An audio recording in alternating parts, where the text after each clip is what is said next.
NoDQ.com. Aaron Rift here from NoDQ.com, and this is my top 25 greatest WWE superstars of the modern era video. I have been watching wrestling now for over 30 years. I have been covering wrestling on NoDQ.com for 20 years. I have seen just about everything there is to see in the world of wrestling. I considered a lot of different things when I compiled this list, and it was a challenge. It took me a long time. There's a lot of criteria that I consider. First of all, drawing power, star power, the look that a wrestler has, in-ring skills, of course, promo skills, charisma, accomplishments, title reigns, longevity. You name it, I take it under consideration. So let's go ahead and get started with this top 25 list. This is a countdown list, so I will begin with my number 25. Jeff Hardy. Jeff Hardy may go down in history more as a tag team wrestler, but Jeff Hardy had a really lengthy singles career and a successful one at that. The Hardy Boys, of course, made history with the TLC matches, but Jeff Hardy would go on to do great things as a singles star. He would win the IC title, the US title, and eventually he would become WWE champion and World Heavyweight champion. He did leave the company in late 2009. He went to TNA for a while, but he did come back in 2017, a very memorable return with his brother Matt to reform the Hardys in WWE. And then, of course, he broke off on his own again. Jeff Hardy has done it all in WWE. He's been in ladder matches. He's been in cage matches. He's been in Hell in a Cell matches. Jeff Hardy is an enigma, as he puts it, and definitely has earned himself a spot on this top list. The Animal, Batista. Batista, I feel, is one of the top big men in WWE history. Batista was part of Evolution, and he was groomed from the beginning to be a major superstar. He had the look, he had the presence, he just needed the experience. And being part of Evolution helped him out, working with Triple H, working with Ric Flair. And Batista was one of those guys that organically got over. WWE's original plan was to push Randy Orton as the star of Evolution. When that did not work out the way WWE was hoping, Batista pretty much just fell into Orton's spot. The crowd started cheering for Batista, and you had that natural storyline of Batista saving the day for Triple H and not getting the recognition. And eventually Batista would win the Royal Rumble, and he would make a choice. He would choose to face his leader, Triple H, at WrestleMania. He would go on to win the world title and be a major star in WWE. He had a very dominant world title run, and it was actually an injury that forced him to vacate the title. Batista would continue to be a major force in WWE. He's not higher up on my list because he did not have all that much longevity. He did leave in 2010.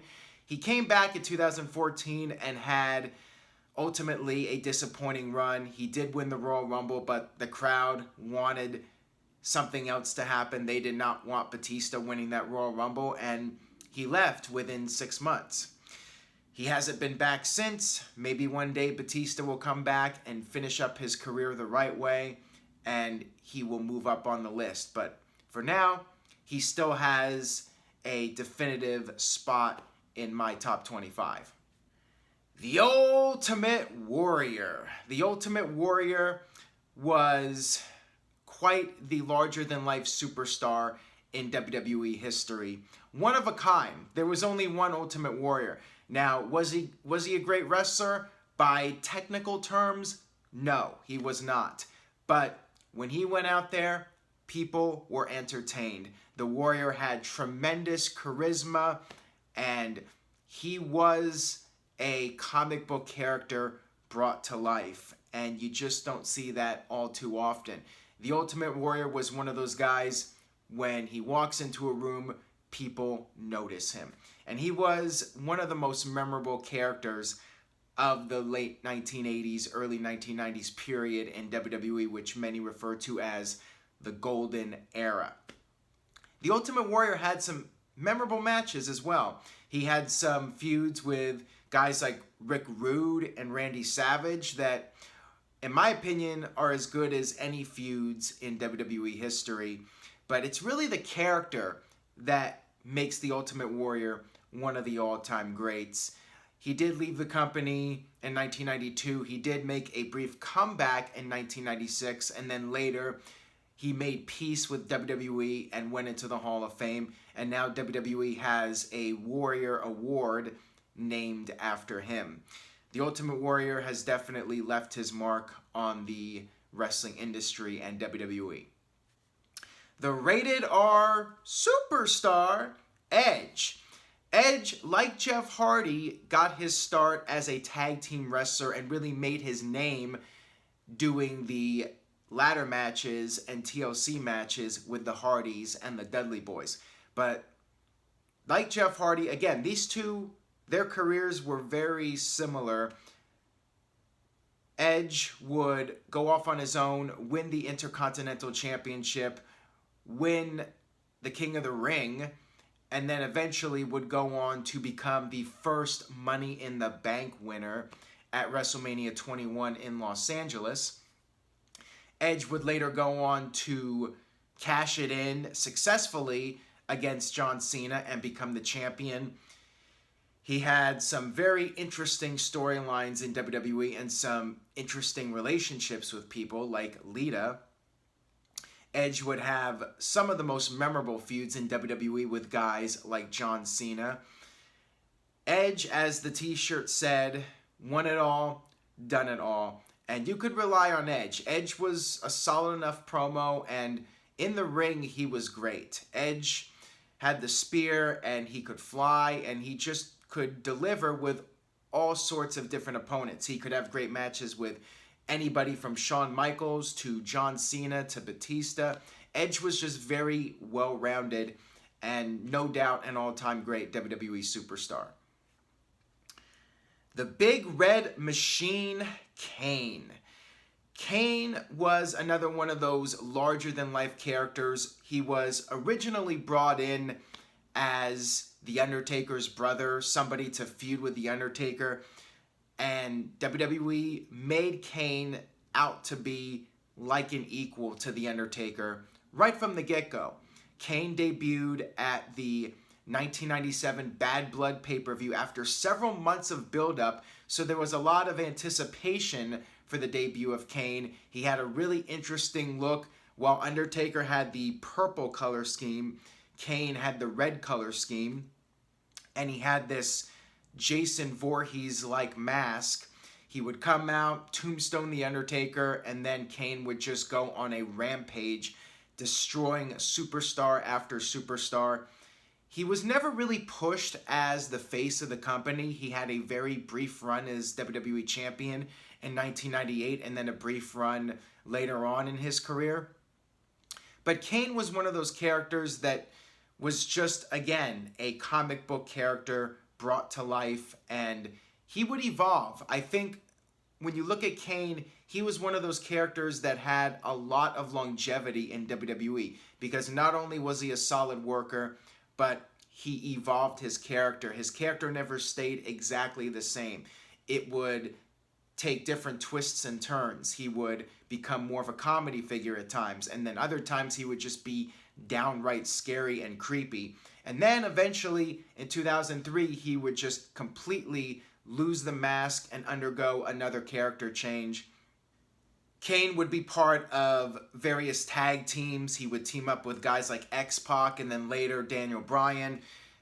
He would eventually regain the mask and then lose the mask again as Corporate Kane. He had a very lengthy career in WWE, and I think the longevity and the strength of the character, how memorable the character was, those are reasons why I feel Kane is one of the greatest WWE superstars in history.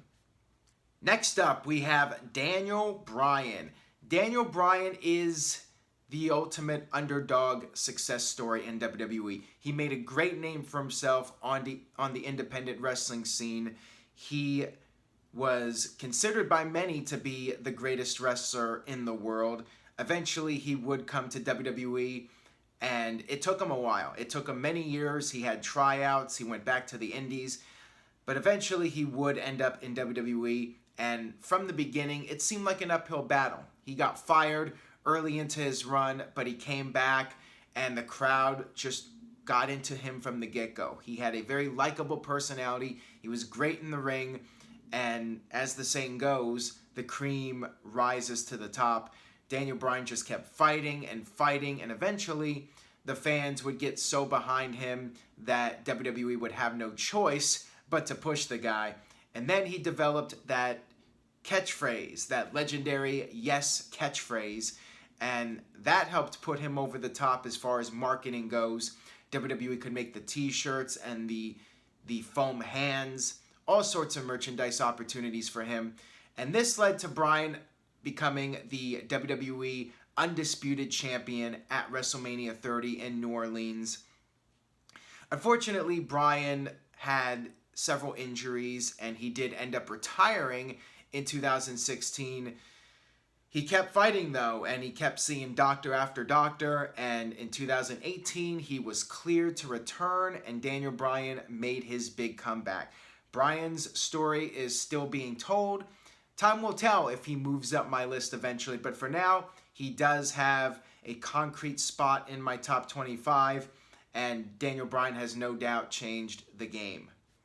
The next big thing, Brock Lesnar.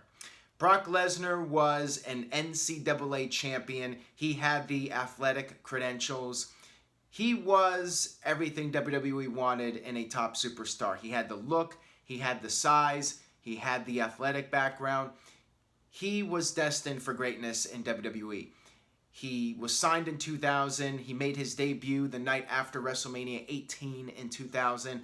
Paul Heyman was brought back as Lesnar's manager, and that was a sign right there that WWE saw big things in Brock Lesnar, hence he was referred to as the next big thing. Lesnar would go on a complete rampage, perhaps being pushed faster than just about anybody in WWE history, winning the King of the Ring just a couple months after debuting, and then defeating Hulk Hogan on his way to winning the world title from The Rock at SummerSlam 2002. Brock Lesnar had everything going for him, but then he got burned out on the schedule and he quit the company in 2004, right around WrestleMania. Of course, the Goldberg versus Lesnar match at WrestleMania was not Lesnar's finest moment. If Lesnar had never returned to WWE, I don't think he would be on my list, but he did return. After achieving great success in the UFC, Brock Lesnar returned to WWE in 2012, and even though he came back as a part-timer, he made an impact. He would have big money matches on pay-per-view, and he would eventually become the WWE Undisputed Champion. He would headline several WrestleManias against people like Roman Reigns. He would win the Universal Championship and have a lengthy title run. Lesnar is no doubt a polarizing figure, but you cannot ignore his accomplishments in the company, and when Brock Lesnar's around, people talk. CM Punk. Like Daniel Bryan, CM Punk was an underdog. CM Punk was known as an indie wrestler. He made his name on the independent wrestling scene, and some critics and some fans wrote him off as being too indie for WWE, not having the superstar look, so to speak. CM Punk proved everybody wrong. He debuted with WWE in 2006. He was part of the ECW brand, and right from the get-go, he developed a cult following. The fans saw him as a talented, no-nonsense guy who would speak his mind and go out there and strive every night to be the best, and people believed him. CM Punk was a guy, when he said something, you believed him. Punk would quickly rise up the ranks in WWE. Despite not allegedly having that look, CM Punk still managed to attract fans with his personality and his in-ring performances. Punk would go on to win Money in the Bank in 2008 and then successfully cash it in, becoming the World Heavyweight Champion. Then he was quickly moved back down the card. He would form the Straight Edge Society. He would do some commentating. And then on one fateful night in 2011, CM Punk would grab a microphone, and WWE as we knew it would never be the same again. He cut the infamous pipe bomb promo. He broke the fourth wall. And all of a sudden, CM Punk was seen as the savior of WWE. The fans believed in him more than ever. He would go on to Chicago with his contract apparently being up, going in there as a free agent against John Cena. That match, of course, considered to be one of the all-time greatest WWE Championship matches, and the storyline itself, people are still talking about to this day. CM Punk would continue to be a fan favorite in WWE. He would win the WWE title and have a 434-day reign as champion, which is something that is almost unheard of in the modern era of WWE. Punk would remain frustrated, though. He did turn heel. He dropped the title to The Rock. He faced The Undertaker at WrestleMania 29. He was unsuccessful, but many consider that match to be the best match of that WrestleMania. But Punk was frustrated. He wanted to be number one, but things were not working out the way he wanted it to go. And Punk just got burned out on wrestling. He was getting hurt. And in early 2014, right after the Royal Rumble pay-per-view, CM Punk quit the company. And this was significant because not that many people just walk out on their job. But CM Punk did it, and he's another one of those polarizing figures in wrestling. Some fans love him, the fact that he stuck it to the man, so to speak, and others see him as a quitter, that he should have been grateful that he had the spot he had. So regardless of what you think about CM Punk, you cannot deny that he's another one of those guys that left an impression on people. All these years later, people still chant his name. People still want to see him come back. And even those that say they don't, you know, if CM Punk showed up, people would be tuning in. Moving on here, we have the Olympic gold medalist, Kurt Angle. Kurt Angle, of course, won the gold medal in 1996. He was signed to WWE a few years later, and he made his official pay-per-view debut at Survivor Series 1999. He was brought in as this over-the-top cheesy babyface, with the idea being that the crowd would crap on him and boo him, and that's what they did. Kurt Angle quickly became one of the top heels in WWE, and Kurt Angle is one of those guys that many would say picked up the business faster than just about anybody. Within a couple of months, Kurt Angle was becoming the most entertaining performer in WWE, other than maybe The Rock and Triple H. Kurt Angle would win several titles in a very short period of time. He would win the 2000 King of the Ring, and then at SummerSlam, he would come up just a little bit short, but then the next month at Unforgiven, Kurt Angle would capture the WWE Championship less than 1 year into his run. Kurt Angle would become one of the greatest wrestlers in the world. He would have classic matches with guys like Chris Benoit, Shawn Michaels, Triple H, The Rock, and the list goes on. Kurt Angle built a legacy as far as going out there and having great matches with all sorts of different opponents. He was, as he put it, a wrestling machine. Kurt Angle left in 2006. He went to Impact Wrestling. He did come back to WWE, of course, in 2017, went into the Hall of Fame and became general manager. He's done occasional matches. I don't know if he'll go up any higher on my list because I feel like his career is on the way down, but never say never. Anything's possible with Kurt Angle, and he certainly left his mark. For those first 6 years of his WWE career, he left a mark that most are unable to do. The Nature Boy, Ric Flair. Now, some of you may wonder, why is Ric Flair not higher on this list? And that is because this is my top 25 greatest WWE superstars of all time. So I'm only looking at the WWE careers. Ric Flair, if you include everything, if you include the NWA, if you include WCW, many could argue Ric Flair is number one. WWE career-wise, he was not a big part of WWE history, but when he was around, he made a huge impact. Ric Flair came in 1991, billed as the real world champion. He had some very entertaining storylines and television segments with Hulk Hogan, Roddy Piper, Randy Savage, and then, of course, in my opinion, the greatest Royal Rumble match of all time, the 1992 Royal Rumble, Ric Flair entering at number 3 and winning the entire match to become the WWE champion.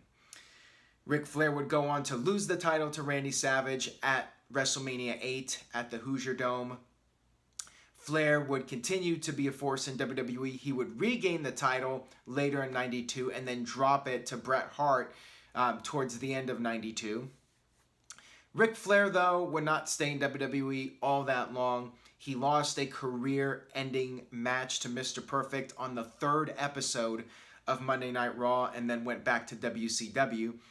After WCW folded in 2001, Flair would come back. He would become the co-owner of the WWE and had this feud with Vince McMahon. That was a very memorable return. The night after the 2001 Survivor Series, Flair would face McMahon in a street fight at the 2002 Royal Rumble. Flair would have a great match with The Undertaker at WrestleMania 18. And then Triple H would transition into more of a manager role. He became Triple H's manager, and he was basically the elder statesman of Evolution. He was the old veteran that was helping the younger guys, Randy Orton and Batista, become major superstars. But Flair was always there as an important part of the Evolution group, and he was right there by Triple H's side. Eventually, they would have their split. Ric Flair would prove that even at his age, he could still go out there and give it his all. You look at 2006, Ric Flair would have a TLC match with Edge. He would have bloody matches with Mick Foley. And then he eventually had his retirement match at WrestleMania 24 in Orlando, Florida. One of the most emotional moments in WWE history. Flair did come back. He was inducted into the Hall of Fame. He was inducted with the Four Horsemen. And Ric Flair would continue to make occasional appearances for WWE. So Flair, even his WWE portion of his career, was very significant. Mick Foley, also known as Mankind, also known as Cactus Jack, also known as Dude Love. Mankind debuted March 1996, right after WrestleMania 12. And right from the get-go, Mankind was pushed strongly. He was Cactus Jack in WCW. He had a fairly good run, but was never really pushed towards the top of the card. But in WWE, he got the opportunity right off the bat, and he would become a major heel in WWE. He would have, at least what they were billing, the most amount of victories over The Undertaker. And he did win a lot of matches against The Undertaker. He defeated The Undertaker at SummerSlam in the first ever Boiler Room Brawl. You had Paul Bearer turn his back on The Undertaker and join up with Mankind.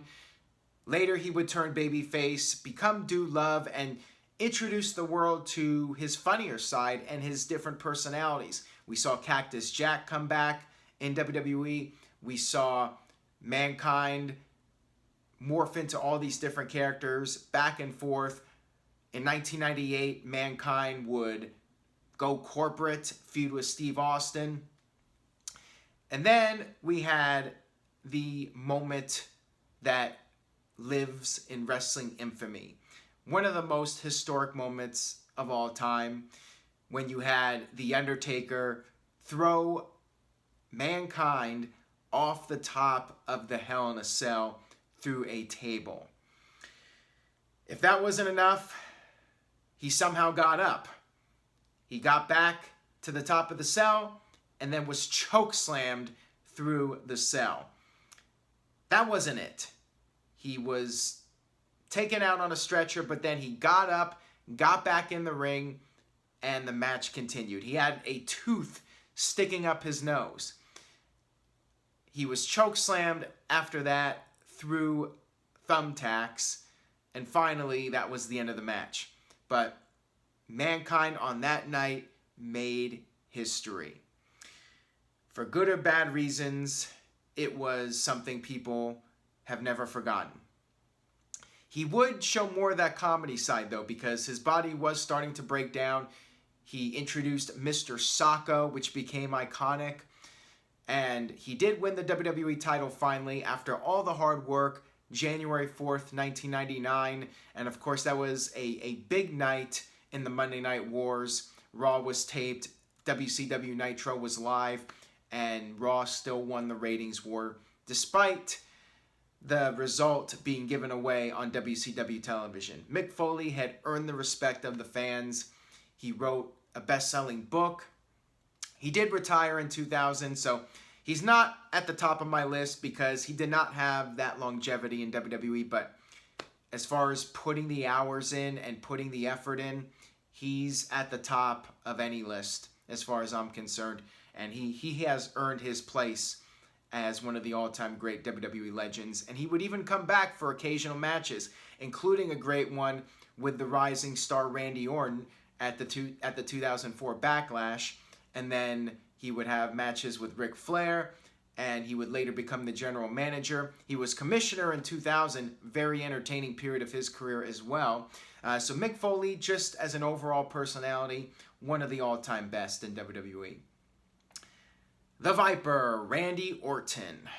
Randy Orton, of course, the son of Bob Orton Jr. He was a third-generation superstar.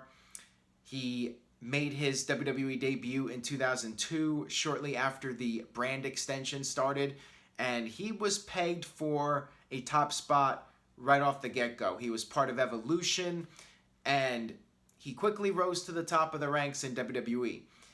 It was his match with Mick Foley at the Backlash 2004 pay-per-view that really put him over as one of the top superstars. Just going toe-to-toe with a legend like Mick Foley made Randy Orton's career. He would go on to defeat Chris Benoit at the 2004 SummerSlam pay-per-view, at the time becoming the youngest WWE champion or World Heavyweight Champion in the company's history. Things didn't really work out for him, though, as a babyface. Triple H had turned against him, and Orton was off on his own, but it just wasn't the right time for him to be a babyface. He went back to being a heel in 2005. Him and The Undertaker had a great feud, several memorable matches, WrestleMania, SummerSlam, and then Armageddon inside Hell in a Cell. Randy Orton just really found his stride as a heel, and the more vicious he was, the more successful he was. He became the apex predator. He started doing all sorts of sadistic things to his opponents. He developed the punt kick, where he would take out his opponents, and he even did it to Triple H's wife, Stephanie McMahon, at one point. Randy Orton has had the longevity. He has been a mainstay in WWE for over 15 years, and that is hard to do. To be a major superstar for that long and be that consistent. Is he the best wrestler? No. Is he the best promo? No. Is he the flashiest performer? No. But Randy Orton has enough of the attributes. He's strong enough in every category, and he's had the longevity, and he has a memorable finishing move, the RKO. All these things have helped Orton cement his legacy as one of WWE's top superstars in history. The big dog, Roman Reigns. And this ranking could change at some point. He could become higher up on the list over time. Like John Cena, Roman Reigns is one of the most polarizing figures in WWE. A lot of fans don't like the fact that Reigns has been pushed down people's throats. But at the end of the day, Roman Reigns goes out there and he performs at a high level night in and night out. He's been very reliable for the company. He debuted 2012 Survivor Series as part of this new group, The Shield. And from the get-go, all three were being pushed as major superstars. WWE booked them very strongly, and Roman Reigns was seen as a guy that was going to be a major superstar. He had the look to him. He was part of the Samoan heritage, and that is something that has always been important in WWE. The Samoans go way back for decades. Reigns would be the runner-up in the 2014 Royal Rumble, and then once the Shield broke up, Reigns really started to get that main event push. He would win the 2015 Royal Rumble, although the fans were not happy about it. Reigns would then go on to main event 4 straight WrestleManias in a row. He would win the title, he would lose the title, he would get booed, he would get cheered, but make no mistake about it, Roman Reigns made an impact in WWE, and he busted his ass for the company. He would work a crazy schedule, and he would take that ball and he would carry that ball. He would carry that torch for WWE. He would do the Make-A-Wish appearances, and like him or not, he has done his job very well, and when it's all said and done, he could be among the top 10 greatest of all time. The legendary Andre the Giant. Andre the Giant, perhaps one of the most well-known figures in wrestling history. Just an icon, not just in the wrestling bubble, but in pop culture, period. Andre the Giant left that kind of impression on people. And as far as his WWE career goes, he was an attraction. He wasn't a great wrestler, especially as he got older. But he was still a very marketable personality. And of course, the big match at WrestleMania 3 against Hulk Hogan. Some might say the biggest box office match of all time, putting a reported 93,000 into the Pontiac Silverdome. Regardless of what the actual number was, it was still a tremendous crowd. And when pay-per-view was still in its infancy, it drew a huge pay-per-view buy rate.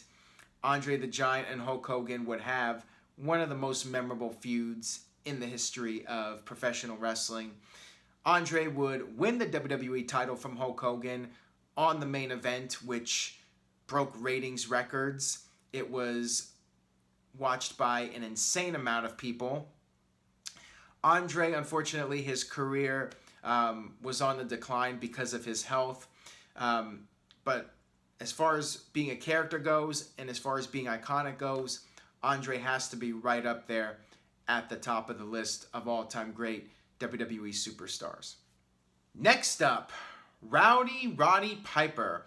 Like Andre the Giant, Roddy Piper was just more than a superstar in the wrestling bubble. He was another pop culture icon. Piper came into WWE around the time that Vince McMahon decided to make WWE a national phenomenon. Piper came in early 1984. He established Piper's Pit, and many remember the segment where he hit Jimmy Snuka in the head with a coconut. Piper was known for his promos and his personality, and he immediately became a major superstar. Piper was part of the first WrestleMania, and one could argue without Piper, WrestleMania 1 would not have been the success that it was. Piper, of course, was a great villain to oppose the great babyface Hulk Hogan, and that's what really helped it work out. And WrestleMania 1 was certainly a turning point for WWE and the wrestling business in general. Piper would go on to feud with Mr. T at the second WrestleMania, and that match is quite notorious. But Piper was a major presence in WWE for several years. If he wasn't wrestling, he was appearing on Primetime Wrestling, having his own back and forth with Bobby the Brain Heenan. He would manage, he would do color commentary. He was always doing something, and his presence was always felt. Piper would go on to do movies. He would come back. He would make occasional appearances. He won the Intercontinental Championship in early 1992 and then lost it to Bret Hart at WrestleMania 8. One of my all-time favorite matches. Go check it out. Piper would come back for several more big events. He would feud with Jerry Lawler in 1994. He would be the commissioner in 1996. And then he would come back one last time in 2003. And then after that, he got inducted into the Hall of Fame 2005. He would make occasional cameo appearances now and then. Sadly, he did pass away in 2015, but his legacy is carried on by UFC legend turned WWE superstar Ronda Rousey, who was very close with Piper, and Piper gave her his blessing to keep the rowdy gimmick going. And that's what Ronda Rousey has done. Piper, he's one of the all-time greats. Not the best wrestler, but as far as personality goes and promos, very few were on his level. And now we are down to the top 10. My number 10 is the excellence of execution, Bret the Hitman Hart. Bret Hart came into WWE in 1985 or late 1984, somewhere around that period, and he was quickly aligned with his brother-in-law, Jim the Anvil Neidhart. They became the Hart Foundation. They had great success, first as heels managed by Jimmy Hart, no relation, and then later became one of the most popular tag teams in WWE. The highlight of the Hart Foundation's career perhaps was the 1990 SummerSlam pay-per-view when they defeated Demolition in a 2 out of 3 falls match to win the titles. Bret Hart, after that, would go off on his own and quickly become one of the top singles competitors in WWE, winning the Intercontinental Championship from Mr. Perfect at SummerSlam 91. Bret would win the title again at the 1992 WrestleMania 8 in the Hoosier Dome against Roddy Piper. Bret would lose it to Davey Boy Smith at the 1992 SummerSlam pay-per-view at Wembley Stadium in front of 80,000 people. Shortly after that, once it was clear Bret was the workhorse of the company and Vince McMahon could rely on him, Bret Hart became the WWE champion by defeating Ric Flair, and a new era was born in WWE. Bret was a technical expert. He was one of the best in-ring performers. He wasn't as charismatic as somebody like Hulk Hogan or the Ultimate Warrior, but he was smaller, he could work in the ring, and he was reliable. So Vince McMahon bet all of his chips on Bret Hart, and Bret was perhaps the biggest star of that transitional period known as the New Generation era of WWE. Bret would go on to have several memorable feuds, including one with his brother Owen Hart. They had 2 great matches, one at WrestleMania 10 and then another at SummerSlam in 94. Bret would then win the title again at Survivor Series against Big Daddy Cool Diesel. He lost it to Shawn Michaels at the WrestleMania 12 pay-per-view in the first ever 60-minute Iron Man match in WWE. Bret would take a break. He would come back later that year, and then he began, in my opinion, one of the greatest feuds of all time against Stone Cold Steve Austin. And this led to their epic showdown at WrestleMania 13, and in my opinion, the greatest double turn of all time, where Bret went from being the top good guy to being the top bad guy, and it was a brilliant execution. It was excellently executed. Bret would come out, cut a promo. He would basically turn against the American wrestling fans, and you had the Hart Foundation stable formed. You had USA versus Canada, some very memorable television moments in 1997. But then we had the infamous Montreal Screwjob towards the end of 1997. Bret would leave the company after being legitimately screwed out of the title by Vince McMahon. He went to WCW. Things did not really work out there, but eventually he did bury the hatchet with WWE. He went into the Hall of Fame, and he even had a comeback in 2010 to WWE, complete with a few matches here and there. So Bret Hart, the legacy he had in WWE for the period he was there, it is hard to match what he did. Bret could do it all. He was a great tag team wrestler. He was a great singles competitor. And he could cut great promos. Look at the promo he cut right around WrestleMania after he lost the steel cage match to Psycho Sid. He shoves Vince McMahon down. He goes into this profanity-laced tirade. It was great. Bret could talk when he had the right storyline, when he had the motivation to go out there and he really believed the story. He could sell it. Bret was a great talker, believe it or not, when he had the material to work with. So I definitely consider Bret top 10 material. The Macho Man, Randy Savage, coming in at number 9. Randy Savage, one of those characters that you never forget. He had that distinctive voice. He had the flashy outfits. And he would evolve his character too. He came in 1985, and he was immediately a force to be reckoned with. He had the top rope flying elbow. He was one of the best wrestlers of that era. He had the legendary match with Ricky Steamboat for the Intercontinental Championship at WrestleMania 3. He had Miss Elizabeth, his real-life wife at the time, by his side. And that was a very entertaining storyline. Savage would eventually align himself with Hulk Hogan. They would form the Mega Powers. Randy Savage would win the WWE title at WrestleMania 4, and you had that slow build-up to the Mega Powers exploding. One of the best storylines ever produced, in my opinion. Randy Savage would turn heel against his Mega Powers partner, Hulk Hogan. They would have their showdown at WrestleMania 5. Randy Savage would drop the WWE title, but he would continue to be one of the top heels in the company. He would later become the Macho King, along with Sensational Sherry as his new manager. Eventually, Randy Savage would lose a so-called career-ending match to the Ultimate Warrior at WrestleMania 7, which, in my opinion, was the Ultimate Warrior's best match in WWE. You had that very emotional post-match reunion between Randy Savage and Elizabeth.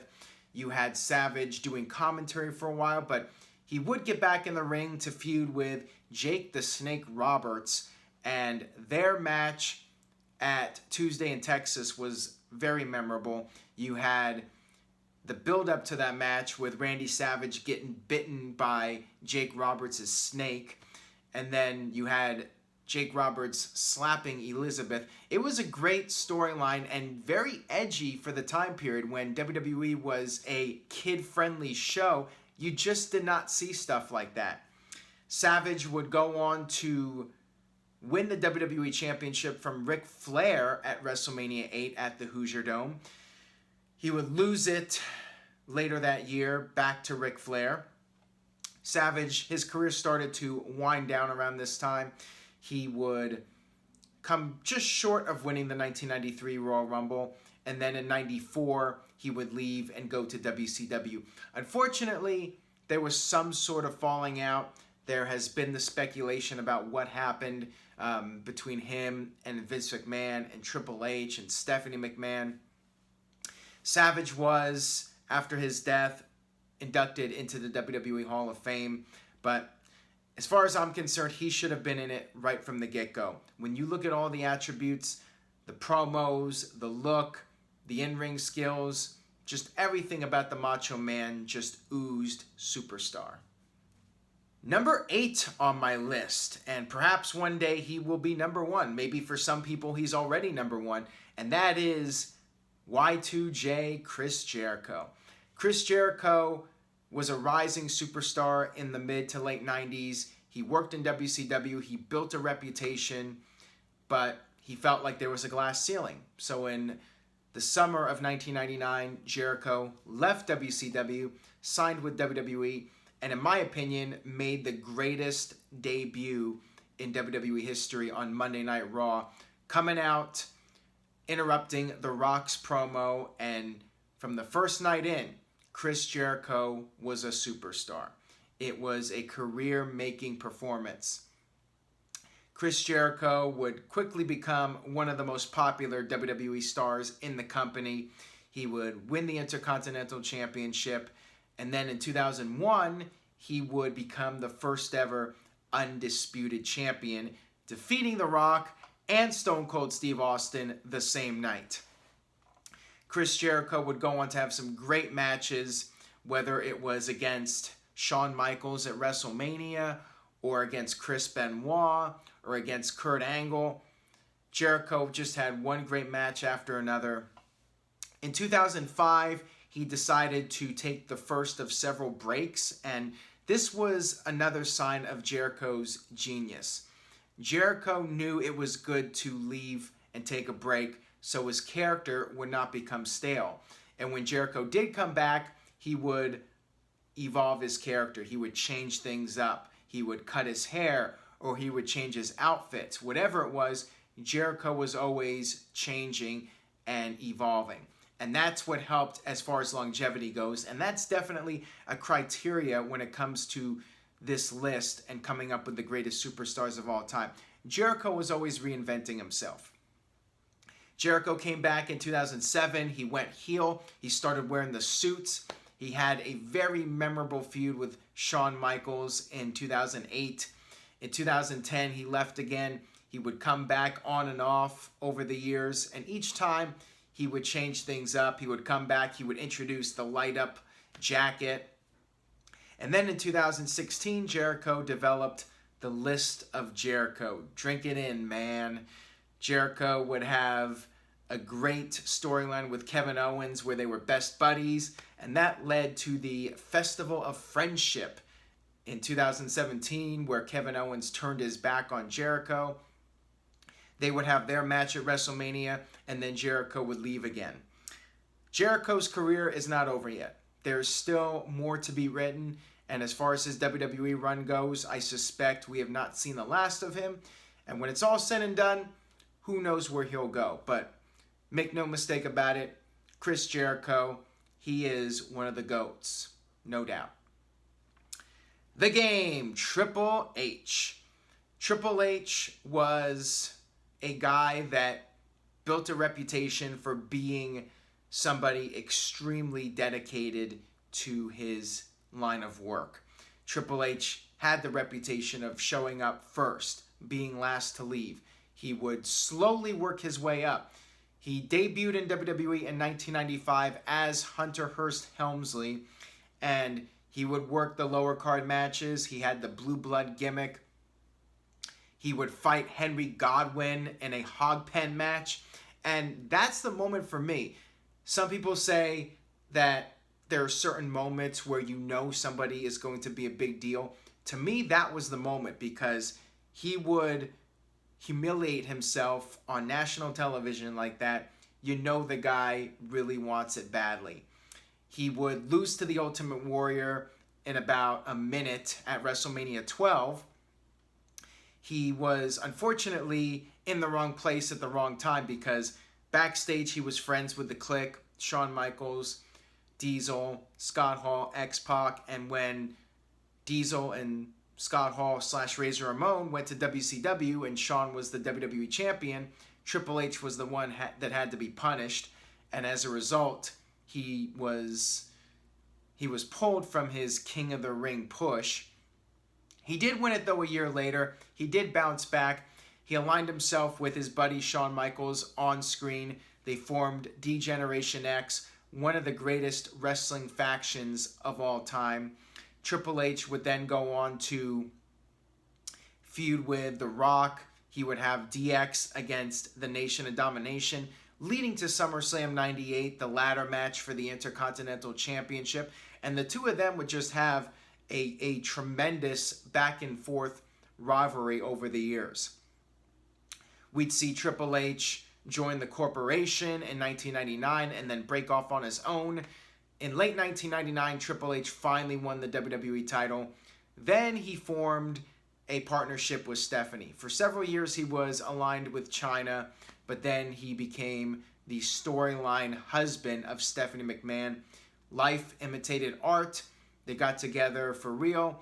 And of course, there are the conspiracy theorists, people that say he only got pushed as far as he did because of Stephanie. But there's the risk also. What happens if you guys break up? Plus, he was already a top guy before that Stephanie McMahon storyline even started. And he also got a lot of criticism for so-called burying his opponents, making his opponents look inferior to him, not putting over younger talent. He did develop that reputation around the Evolution era, but Triple H was an attraction. He was a superstar, and he became more than just a superstar. Behind the scenes, he put in the time. He would develop NXT years later. He would be hands-on with pretty much everything, all aspects of WWE television.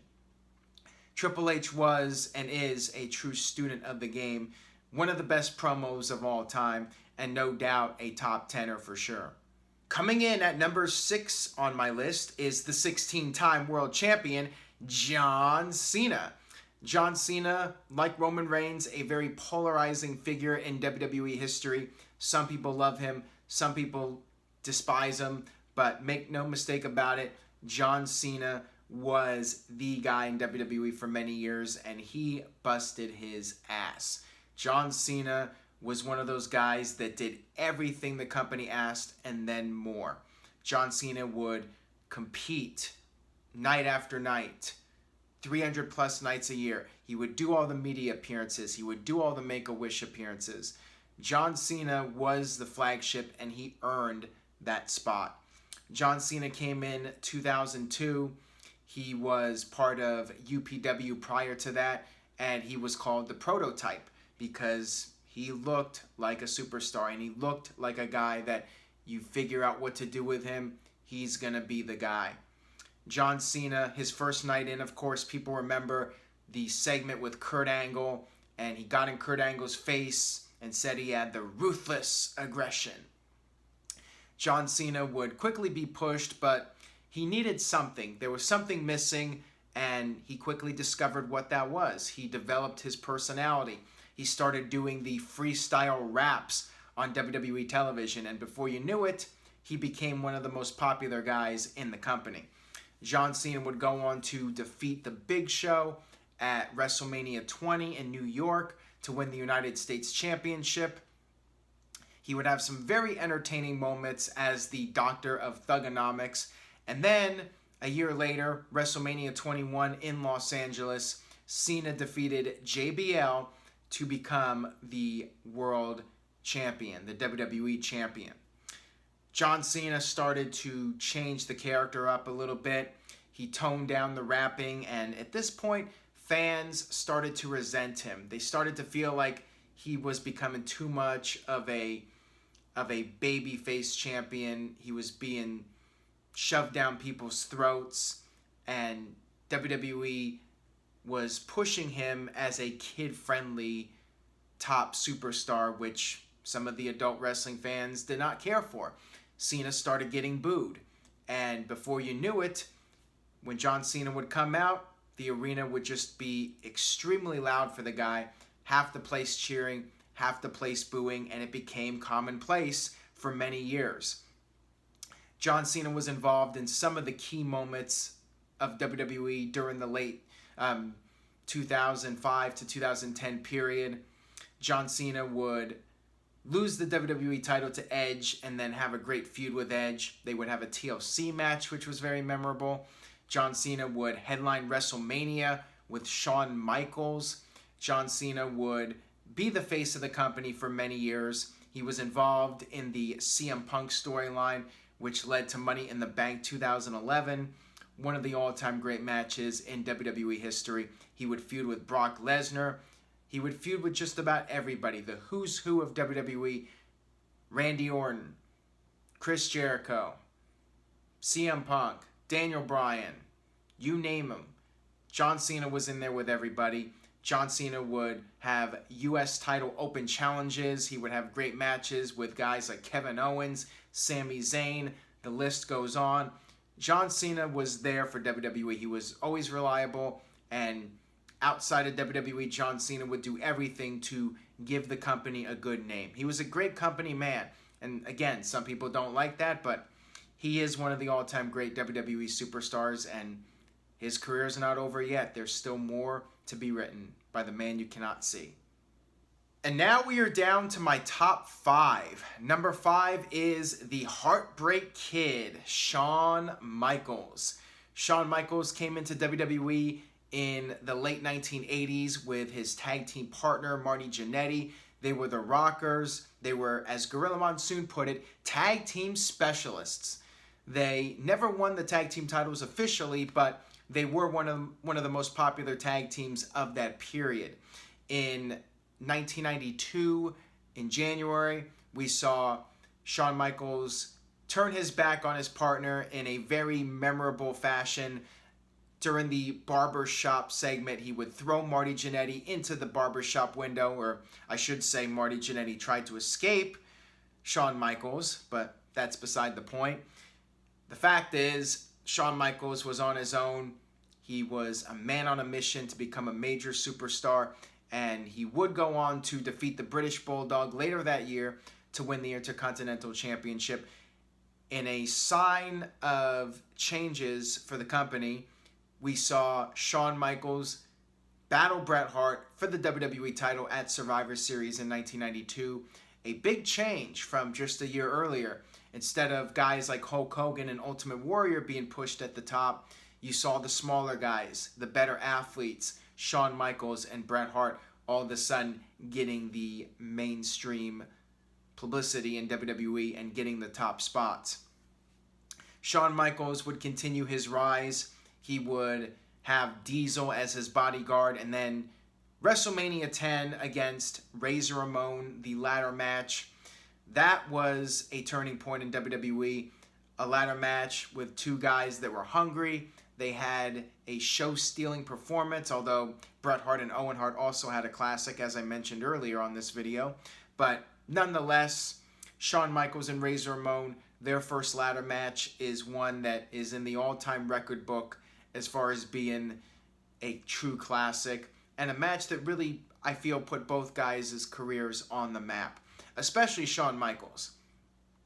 Shawn Michaels would go on to challenge his former bodyguard Diesel at WrestleMania, coming up a little bit short, and then Shawn Michaels would win the WWE Championship from Bret Hart in the 60-minute Iron Man match at WrestleMania. Shawn would become the new face of the company, the face of the new generation. That is the Slammy Award that he won in 1996. And Shawn Michaels would just have one great match after another, one great pay-per-view performance after another. He would have a great match with Diesel, Good Friends, Better Enemies, versus Vader at SummerSlam, versus Mankind at Mind Games. And even against Psycho Sid, Shawn Michaels could have some very entertaining matches with. Shawn could pretty much have a great match with everybody. But then eventually his body gave out on him. He did form D-Generation X with Triple H in 1997, but then lost the WWE title to Steve Austin at WrestleMania and was retired for over 4 years. If that was the end of his career after that first run, Shawn Michaels might still be in my top 10. He had such an amazing run from 1987-88 to 1998. But then he came back. 2002, SummerSlam. He feuded with his former partner from DX, Triple H. SummerSlam. That match, an all-time great. The psychology of that match, the storytelling. Shawn Michaels coming in, people knew he had the back issues, so they worked that into the match. And Triple H would do something to Shawn Michaels. He'd give him a He'd give him a back body drop on a steel chair, and the crowd would just cringe at that. Little things like that just really made Shawn Michaels' career. He wasn't just a guy that could do the high spots and the flashy moves. He could also tell great stories in the ring through his facial expressions and through his body language. Shawn was just so great at every little thing, every little detail of what makes a great match. Shawn Michaels could do it. He was the showstopper. He was the icon. 2003, him and Chris Jericho, another classic. 2004, he would be part of the main event, Triple Threat, with Chris Benoit and Triple H. WrestleMania 25 with Kurt Angle. You guys see where I'm going here. He became Mr. WrestleMania, known for his excellent WrestleMania performances. And then, of course, perhaps the biggest one of them all, 2009 against The Undertaker. And I forgot to mention earlier, the first Hell in a Cell match with The Undertaker from 1997, another classic. Shawn was part of a lot of firsts in WWE, whether it was the first pay-per-view ladder match, or the first Iron Man match on pay-per-view, or the first Elimination Chamber match. Shawn Michaels was in all these different matches, and he was an innovator, no doubt about it, and an influence for a whole generation of wrestlers. Shawn Michaels retired in 2010, losing to The Undertaker in a rematch from WrestleMania 25. And he would go on to stay retired and make occasional appearances and help out the guys in NXT. But between his two runs, some might say Shawn Michaels is the all-time greatest WWE superstar of all time. And he certainly deserves, in my opinion, to be in the top 5 for anybody's list. Number 4 on my list, the Dead Man, the Phenom, The Undertaker. Possibly the greatest character of all time in wrestling history. The Undertaker debuted at the 1990 Survivor Series and would go on to have one of the greatest careers ever in the company, and he had the longevity. Again, the criteria for the top superstars. Longevity, character, and just the respect that The Undertaker developed over the years from his peers. The Undertaker would win his first of many WrestleMania matches against Jimmy Snuka at WrestleMania 7. He became the WWE Champion by defeating Hulk Hogan at the 1991 Survivor Series. He lost it very quickly, but he continued to be a major force in WWE. He turned babyface, even though his character, when he first came in, was scary to kids and it was just a natural heel character. The people just loved him. They thought the character was very entertaining, and he just became a babyface. The fans became obsessed with The Undertaker. And his matches in the early part of his career were not stellar. But as time went on, his matches did get better as the WWE talent roster got deeper, and you could always rely on the character for some memorable moments. If it was one moment that stood out to me in that early period, it would be the 1994 Royal Rumble when he lost the casket match and he rose up into the heavens. He would later come back and confront Ted DiBiase's version of The Undertaker at SummerSlam. And we saw a different look from The Undertaker when he came back. And this is one of the other things about him. He was able to have that longevity because of the way he evolved his character. He would change things up. He would change his look. He would change his style in the ring. He would change his attitude. Everything he would do, his body language. All these different things he would change up. And that's what kept him fresh for so many years in WWE. He would go on to win the WWE title at WrestleMania 13, and then he would be in a feud with his brother Kane, and that was an all-time classic WWE feud. Undertaker would form the Ministry of Darkness during the Attitude Era, again, evolving his character for the time period.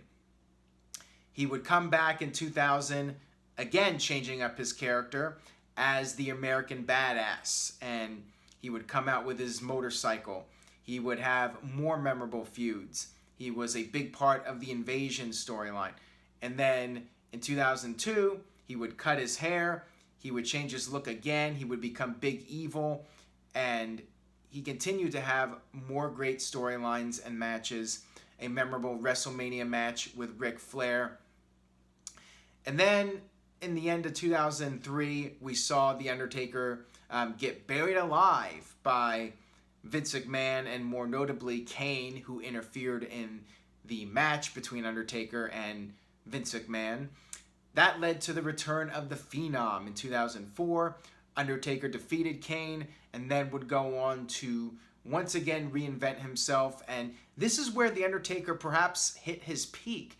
After all those years of having memorable matches and performances, The Undertaker somehow got better with age. And again, part of it was due to the talent pool that he had to work with, but also The Undertaker as a veteran just adapted his style and was able to hang with the younger talents. You look at the matches with Batista, with Edge, with Shawn Michaels, all these great matches and feuds, plus you had the entrance, which is one of the best of all time.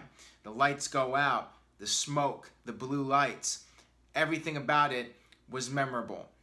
And The Undertaker, even though he somewhat retired around 2012, 2013, he would still make occasional WrestleMania appearances. And of course, he had the legendary streak, which did eventually end at WrestleMania 30 against Brock Lesnar. But when The Undertaker appears, there are few that can match his presence. Coming in at number 3 on my list is the People's Champion, the Great One, The Rock. Arguably the greatest mainstream superstar in WWE history, or wrestling history for that matter. As big as Andre the Giant, Hulk Hogan, and Roddy Piper were outside of the ring, few have had that mainstream success that The Rock has had. And few really had the personality of The Rock. One could argue he is the most charismatic person to ever set foot in a WWE ring and the best promo of all time. The Rock, of course, debuted as Rocky Maivia at the 1996 Survivor Series. He got booed out of the building before long because he was this cookie-cutter babyface. The fans saw right through it, and he was the cheesy, smiling babyface, and this was a period of change in wrestling. Fans wanted to see edgier characters. Jim Ross referred to him as the Blue Chipper right off the bat, so the company had high hopes for him. The Rock would go on to turn heel, join the Nation of Domination, and every night you would see The Rock gain a little bit more confidence as a talker goes. He would become more and more arrogant. He would talk in the third person, and before you knew it, The Rock was born. He was trash talking like nobody's business, and you had some great feuds between The Rock and Triple H, and then The Rock and Steve Austin. Before you knew it, Survivor Series 1998, The Rock was the heel corporate WWE champion, but by this point the fans were already in love with The Rock. He was on his way. He was the new top dog in the company, and he was just 28, 29 years old around this time. The Rock would leave the corporation in 1999 after the Backlash pay-per-view. The Rock would become, next to Steve Austin, the biggest star in the company. The Rock's promos were just pure magic. He had the Midas touch. When The Rock picked up the microphone, it was gold. The Rock could deliver lines like nobody else, and he could electrify a crowd, whether it was on the mic or in the ring with the people's elbow or the rock bottom. And The Rock was one of those guys that was just so charismatic and so good at what he did. He could lose a lot of matches. You look back during that period, The Rock was putting over talent after talent, and still the fans would be behind him 100%. The Rock was major box office for WWE, and when Steve Austin got injured, The Rock was the guy. Now, The Rock doesn't have the longevity that some of these other superstars have had, but the time The Rock was there on top, nobody could touch him. The Rock was in a class of his own. The Rock would go off to start making movies. I mean, The Rock was just such such an entertaining personality that Hollywood paid attention to him, and The Rock could do what pretty much nobody else could do, and that includes Andre the Giant and Roddy Piper and Hulk Hogan. He could take that next step and become a mainstream Hollywood actor. The Rock would come back. He would have several more memorable matches.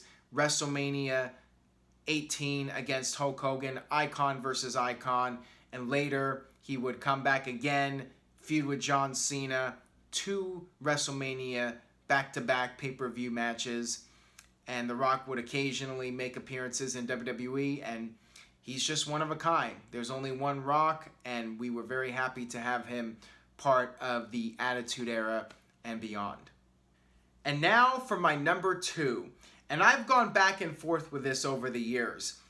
I have made the decision that for this video, I'm changing my stance. Before, I would consider Hulk Hogan the number 1 greatest of all time, but they're really interchangeable. I think you can argue either one. I'm going with Hulk Hogan as number 2 just because of the fact that I feel like as big as Hulk Hogan was, I think it was Steve Austin that was really responsible for not only the WWE's resurgence, but the reason WWE has become the juggernaut that it is today. WWE in the mid-1980s, as far as being a worldwide company goes, was the house that Hulk Hogan built. Hogan came in right around the period Vince McMahon wanted to make wrestling a national phenomenon. And Hulk Hogan was that guy. He had the charisma, he had the personality, and he became the flagship of the company. He defeated the Iron Sheik January 1984 and would go on to hold the WWE title for over 4 years during the beginning of what we know as the modern era. Hulk Hogan would headline the first WrestleManias. Of course, WrestleMania 1, teaming up with the icon Mr. T against Roddy Piper and Paul Orndorff. Hulk Hogan would have great cage matches. He would have, of course, the historic WrestleMania 3 battle at Pontiac Silverdome with Andre the Giant. The Mega Powers exploding. Hulk Hogan versus Randy Savage. Hulk Hogan was just a fixture on all these memorable classic WWE moments from the golden era. Hogan would leave, though. In 1993, after dropping the WWE title to Yokozuna, it was a period of transition for WWE. There was the steroids scandal, and Hogan stepped away because of the controversy. Hogan would jump to WCW, and he would become a top opponent of Vince McMahon as far as the wrestling business goes while he was in WCW. But eventually, things would change. Hogan would be brought back in 2002 with the NWO, Scott Hall and Kevin Nash. And this led to WrestleMania 18. Hulk Hogan was a villain going into the match with The Rock at the Sky Dome in Toronto. But the fans, they remembered the red and yellow, the train, say your prayers, eat your vitamins.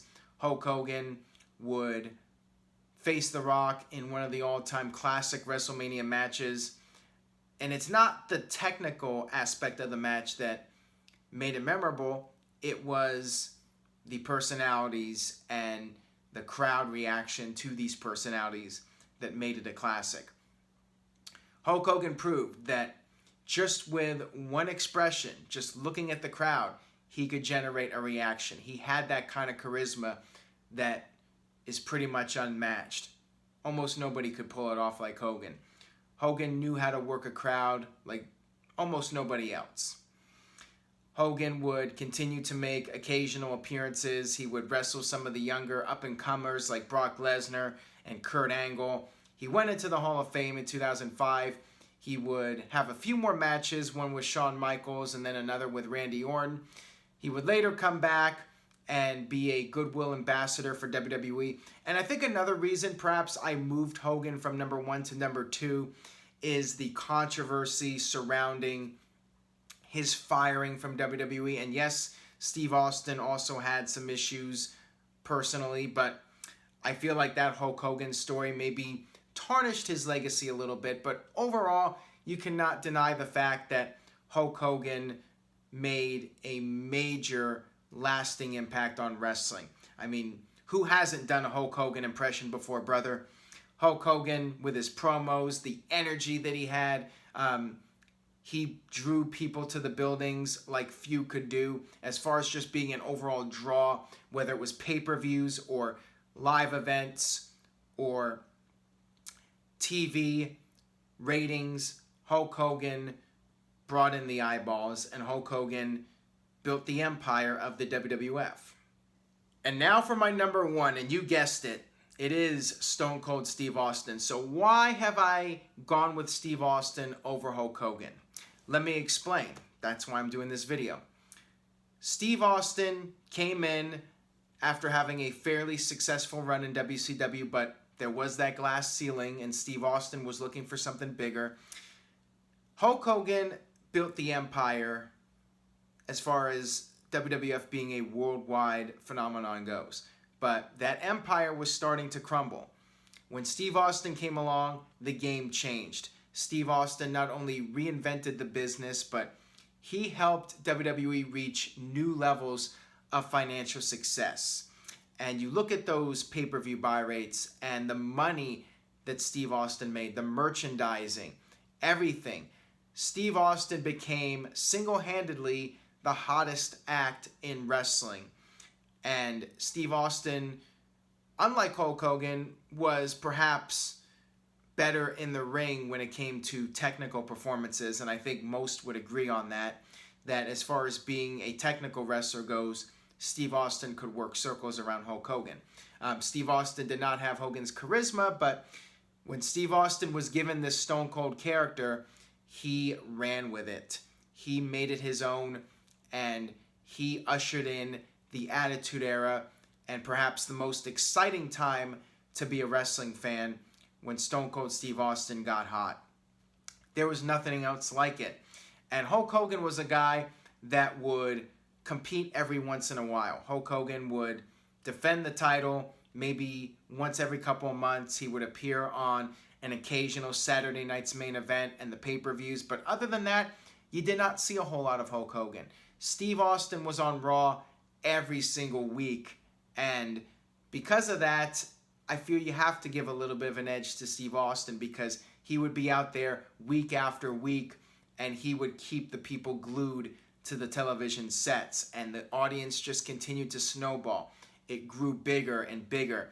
Steve Austin went from being this cutthroat heel to being the anti-hero, to being the fan favorite. You look at WrestleMania 13, the double turn with Bret Hart, in my opinion, the greatest wrestling match of all time.